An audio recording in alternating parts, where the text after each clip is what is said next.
English నేర్చుకుని అనర్గళంగా మాట్లాడాలనుకుంటున్నారా? అయితే వెంటనే కాల్ చేసి రిజిస్టర్ అవ్వండి. నమస్తే రమ్మగారు. నమస్తే జయ. ఏదైనా మంచి కథ చెప్తారా? చెప్తా. పూర్వట ఒక పల్లెటూరులో ఒక భార్య భర్త ఉండేవాళ్ళు.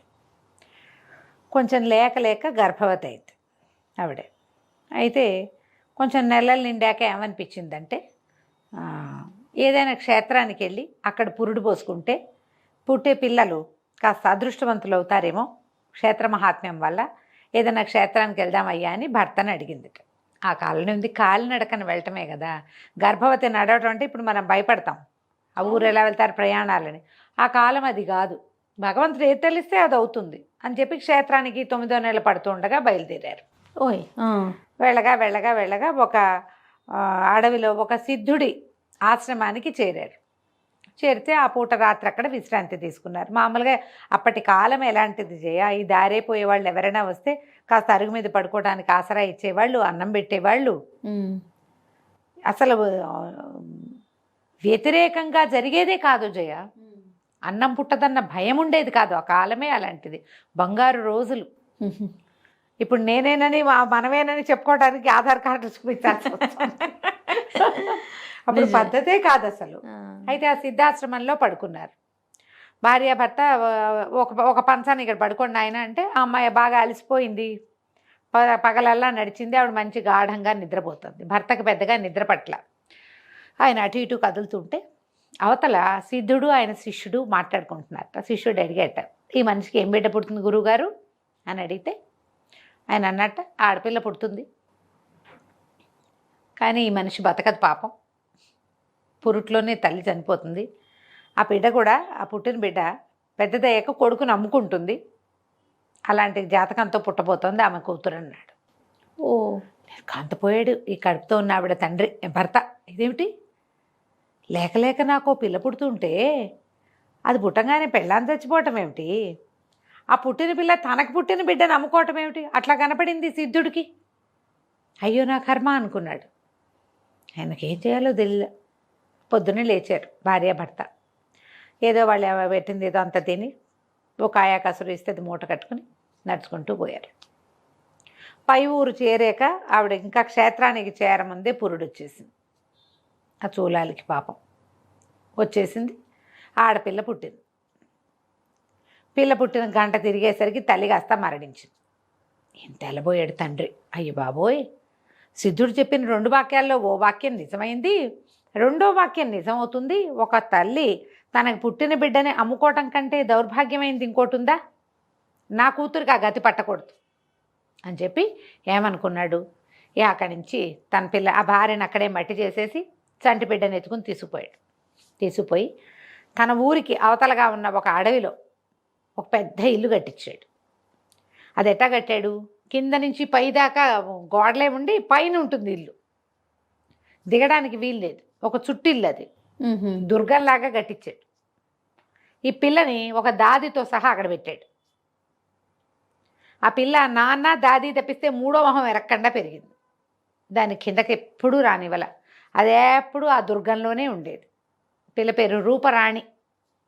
చక్కగా ఉండేది, చిలకల్లే. చిన్నప్పుడు బాగుండేది, పెద్ద అయ్యాక అందంగా తయారైంది. 16-18 ఏళ్ళు వచ్చినాయి, పిల్ల చక్కగా తయారైంది. ఈ దాది ఉండేది.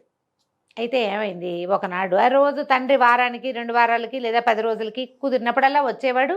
పైకి రాకుండా కింద నుంచే మాట్లాడి వెళ్ళిపోయేవాడు. పైకి వచ్చేందుకు దారి ఉంది. ఆ దారి ఎట్లా, పైనుంచి ఓ బుట్ట వేస్తే ఎక్కాలి.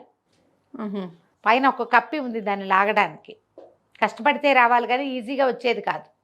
తండ్రి కూడా పెద్దగా పైకి వచ్చేవాడు కాదు. అయితే ఆయన ఒక 10 రోజులు ఏదో ఊరెళ్తున్నానండి, ఈ 10-15 రోజులు కాస్త గ్యాప్ వస్తుంది అని సంబారాలన్నీ చేర్చాడు. బాగా సంపాదించాడు ఆయన. ఈ పిల్లని ఇలా దుర్గంలో ఉంచి రక్షించడం కోసం నేను చెప్పిన రాజకుమారుడినే నువ్వు పెళ్లి చేసుకోవాలి, వేరే వాళ్ళని వివాహం చేసుకోకూడదని కఠినమైన శాసనాన్ని చిన్నప్పటి నుంచి అలవాటు చేశాడు. నా అనుమతి లేకుండా నువ్వు వివాహం చేసుకోవడానికి వీల్లేదని, నీ జీవితం అంతా నా కన్సన్నల్లోనే ఉండాలని, నీకేం కావాలంటే అది చేస్తానని. పిల్లలకి బొయ్యలకి బొమ్మలు ఉన్నాయి, బొటికలు ఉన్నాయి, ఎన్నో ఉన్నాయి దాని దగ్గర అన్నీను. సరే ఏమైంది, ఒకనాడు ఈ తండ్రి వచ్చి వెళ్ళిపోయాడు. ఇక 15 రోజుల దాకా రానని చెప్పి వెళ్ళాడు. అది ఇంకా తండ్రి రాడని దిగులతోటి ఆ మేడ మీద అటు ఇటు తిరుగుతూ అటు చూస్తూ ఉంటే పైనుంచి ఒక గుడారం కనపడింది ఆ పిల్లకి. అదేమిటి, ఆ నగరానికి చెందిన రాజకుమారుడు వేటకి వస్తూ వేట కోసం ఒక గుడారం వేయించుకున్నాడు. అక్కడి నుంచి ఈ బట్టల్లో ఏదో కవచం అవి ధరించి వచ్చి బయట నుంచుంటే ఆ పిల్ల తెల్లబోయింది, ఇదేదో జంతువులాగా ఉందని గబగబా కిందకెళ్ళి దాదిని పిలుచుకొచ్చింది. దాదేమ్మ అదొక జంతువు ఏదో కనపడుతోంది, చూడు చూడు అని చూపించింది. చూపిస్తే ఆవిడ చూసి, అయ్యో జంతువు కాదే అమ్మాయి, మనిషేను, మనలాంటి వాడే, ఎంచక్కా ఉన్నాడు రాకుమారుడు, ఇట్లా శిరస్నానము అవి వేసుకుంటే జంతువు అనుకుంటాను, కొత్త జంతువు కాదు అనేసరికి అప్పుడు నువ్వు అదేదో కథలో చెప్పావు ఆ రాజకుమారుడు అంటే రాజకుమారుల రాజకుమార్తెలు దయ్యాలు భూతాలు రాక్షసుల కథలు ఎన్ని విన్నదో, మరి దాది తనే ఇద్దరే ఉండేది. అదేలే. కథో కాలక్షేపములు అయితే రోజు గడవద్దు, కథలు విన్నది. ఓహో రాజకుమారుడు అనేసరికి వాడి మీద ఆసక్తి వచ్చింది పిల్లకి. కాసేపు అయ్యాక చూస్తే అతను ఆ వేసుకున్న శిరస్నానము ఆ కవచాన్ని విప్పేసి తేలికపాటి బట్టల్లో అటు ఇటు తిరుగుతూ యాక్టివ్గా కనపడుతుంటే ఇక వాడికేసి అదే పనిగా చూడడం మొదలుపెట్టింది. వాడు ఎలా కదిలినా దీనికి నచ్చుతున్నట్టే ఉంది. 2 పూటలు గడిచేసరికల్లా ఈ అబ్బాయికి ఎవరో తనని చూస్తున్నారని తెలిసింది. ఎవరా అని చూసుకుని మెల్లిగా దీని దగ్గరికి వచ్చేసాడు. కింద నుంచి కబుర్లు మొదలుపెట్టాడు. ఆ అబ్బాయి బాగున్నాడు, రాకుమారితే పిల్ల బాగుంది, 16-18 ఏళ్ల పిల్ల, అతనికో 20 ఏళ్ల వాడు. ఇద్దరు కబుర్లు చెప్పుకునేవాళ్ళు. రోజు వచ్చాడు. 15 రోజులు గడిచినాయి. 15 రోజుల తర్వాత నాన్న వచ్చాడు, కానీ మళ్ళీ 2 రోజుల పైక మళ్ళీ రాకుమారుడు పోయినవాడు మళ్ళీ వచ్చేసాడు. ఇక కింద నుంచి కబుర్లు చెప్పేవాడు. తర్వాత ఎప్పుడు నన్ను కిందే ఉంచుతున్నావు, నన్ను పైకి రాని అని బాగా అడగ్గా తండ్రి ఏమంటాడో నేను భయపడుతూనే అతనికి నిచ్చెనేసి పైకి రప్పించింది. ఒక వయసులో ఉన్న పిల్లవాడు ఒక దగ్గర ఉంటే ఎన్ని రకాలు జరగచ్చు. అయితే ఈ దాదికి భయంగా ఉంది, కానీ వాళ్ళిద్దరి మధ్య ఉన్న ప్రేమ ఆపేక్ష, తర్వాత ఈ పిల్లలిద్దరు పక్కపక్కన నిలబడితే ఎంత చక్కగా చూడు చక్కని జంటలా ఉండేసరికి ఆవిడ వీళ్ళ గాంధర్వ వివాహానికి ఆవిడేం అడ్డం చెప్పలే. ఆ అబ్బాయి వచ్చినప్పుడల్లా 2 రోజులు ఈ పిల్లతో గడిపి వెళ్ళిపోయేవాడు. వచ్చేవాడు 2 రోజులు 3 రోజులు ఉండేవాడు, కులాసాగా కాలక్షేపం చేసేవాళ్ళు. ఆ అబ్బాయి వెళ్ళిపోయేవాడు, ఈ పిల్ల ఉండేది. 5-6 నెలలు గడిచేసరికల్లా గర్భవతి అయింది పాప, రాకుమార్తె ఈ అమ్మాయి రూపరాణి. తండ్రి ఎప్పుడు కింద నుంచి మాట్లాడేవాడు కాబట్టి పిల్ల గర్భవతి అయిందనే విషయం అతనికి తెలియలే. 8-10 నెలలు గడిచినాయి. ఒకనాడు పురుడొచ్చింది. లక్షణమైన మగపిల్లాడు పుట్టాడు. తండ్రి 10 రోజులకి వారానికి వస్తున్నాడు, కానీ ఈ రాజకుమారుడు వచ్చినప్పుడల్లా ఏం చేసేవాడు, రకరకాల బంగారు వస్తువులు తెచ్చి పిల్లకి కానుక పెట్టేవాడు. తలలో పెట్టుకునేవి, చెవులకు పెట్టుకునేవి, మెళ్ళలో వేసుకునేవి, ఎన్ని బంగారు వస్తువులో పెట్టి నిండి ఉంది ఆ వస్తువులతోటి. ఈ తండ్రికి తెలిస్తే ఆయన చాలా గట్టిగా చెప్పున్నాడు కదా వివాహం చేసుకోవడానికి వీల్లేదని. ఏమంటాడోనని భయపడి పిల్లాన్ని దాటించేద్దాం అనుకుంది అమ్మాయి. ఈ దాటించడం వల్ల ఇప్పుడు తండ్రి కిందే ఉంటాడు, కానీ ఆ టైంకి చంటిబిడ్డ ఏడ్చాడు అనుకో తెలిసిపోదు.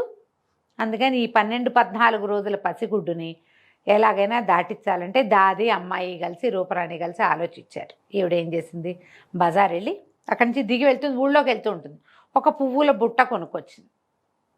ఆ బుట్టలో అడుగున పువ్వులు పెట్టి, అడుగు నుంచి పువ్వులు, పిల్లాన్ని చక్కగా కడుపు నిండా పాలిచ్చి 2-3 గంటల దాకా లేవకుండా ఉండేలాగా వాడికి మంచి వస్త్రంలో చుట్టి వాడిని దాని మీద పెట్టి చుట్టూతా ఈ అమ్మాయికి రాజకుమారుడు ఇచ్చాడుగా మంచి మంచి వస్తువులు, కొన్ని వస్తువులు పేర్చారు.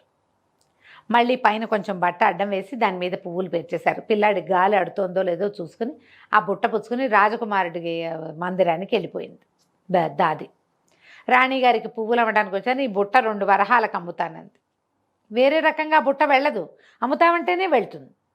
అమ్ముతామనేసరికల్లా సరే రాణిగారి చెలికత్త చూసి ఇంత బుట్టడి పూలు 2 వరహాలకైనా అని 2 వరహాలు రాణిగారితో చెప్పి ఆవిడ దగ్గర నుంచి 2 వరహాలు తెచ్చి ముసలమ్మ చేతిలో పెట్టి బుట్ట పుచ్చుకుని లోపల తీసుకుపోయింది. రాణిగారు ఓయమ్మ బరువుందే, బోళ్ళు పువ్వులు ఉన్నాయని పువ్వులు ఒకటి తీసింది పైన. తీసేసరికల్లా ఏముంది, లోపల జిగేల్మంటూ కనపడ్డాడు చంటి పిల్లవాడు. ఎంత ముద్దుగా ఉన్నాడో, 11-12 రోజులు పసిబిడ్డ ముద్దుగా ఉండడు. ఈ లోపల సాయంకాలం అయ్యేసరికి రాజుగారు కూడా వచ్చి ఇదెవరి బిడ్డ, ఎక్కడి నుంచి వచ్చింది ఏమిటి అంటే, ఎవరో బిడ్డను అమ్మారు 2 వరహాలకి. ఆ ముసలం ఏదంటే ఎట్లా వచ్చిందో ఎట్లా పోయిందో. ఈ పిల్లాడు ఇది రాజు రాణి మాట్లాడుకుంటుంటే మందిరంలో అందరూ చెప్పుకుంటున్నారు. తెల్లవారేసరికి రాజకుమారుడు వచ్చి చూశాడు, తన కొడుకేనని గుర్తుపట్టేశాడు. చెప్పాలో వద్దో తెలియలే. రాజకుమారుడికి కూడా ఏంటంటే రూపరాణికేమో తండ్రికి తను చెప్పిన సంబంధమే చేసుకోవాలని పట్టుదల.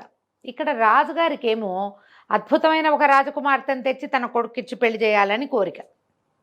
ఆయన రాజకుమార్తెలను వెతుకుతున్నాడు. అడవిలో ఎక్కడో దుర్గంలో ఉన్న ఒక సామాన్యపు పిల్లని చేసుకున్నానంటే తండ్రి ఒప్పడు, ఆ పెళ్లికి ఒప్పుకోడు ఆయన. అందుకని రాకుమారుడు కూడా చెప్పాల. సరేలే కానీ ఎలాగూ పిల్లాడు అమ్మా నాన్న దగ్గరే పెరుగుతున్నాడు, నాతో పాటే వాడు కూడా ఇక్కడే ఉంటాడని ఆ అబ్బాయి మాట్లాడకుండా ఊరుకున్నాడు. ఈ రోజులు గడిచే కొందుకి ఈ చంటి పిల్లాడు మరి తల్లి స్పర్శ లేకో ఏమో తెగేడ్చేవాడు. నిద్రపోయినప్పుడు నిద్రపోవడం, మెలకుగా ఉన్నంతసేపు ఊ అని ఏడిపోయేవాడు. ఏడిపోయేసరికల్లా బాగా చూశారు, ఎవరైనా ఎత్తుకుంటే వీడు ఏడుపు పాంతాడేమని వచ్చిన వాళ్ళందరి చేతుల్లోనూ పెట్టేవారు. రాజవైద్యుడు అన్నాడు, ఒక్కొక్క పిల్లాడికి జోలపాట్లు ఇదిగా ఉంటాయి, తల్లి జోల పాడితే నిద్రపోతాడేమో అని అందరితోటి జోలాలు పాడించమన్నారు. వచ్చిన ప్రతి వాళ్ళు ఓ పిల్లాడిని ఇది కూడా ఆవు అని ఏదో పాట పాడడం, అది వాడు ఊరుకుంటే ఊరుకున్నట్టు, ఎవరు పాడినా వాడు ఊరుకునేవాడు కాదు. పాలు తాగేవాడు, ఏవో పోసేవాళ్ళు అవి తాగేవాడు, నిద్రపోతే నిద్రపోయేవాడు, లేకపోతే మెలకుగా ఉన్నంతసేపు వాడు ఏడుపే. రాజుగారు ఊళ్ళో చాటింపేశారు. రాజుగారికి ఒక బిడ్డ దొరికాడు. వాడు ఏడుపు మానిపిన వాళ్ళకి అదేమిటో ఇస్తాం. ప్రతి ఊళ్ళో ఉన్న ప్రతి స్త్రీ వచ్చి పిల్లాడిని ఎత్తుకోవాలి, జోలపాడాలి అని. ఊళ్ళో ఉన్న వాళ్ళందరూ వచ్చారు.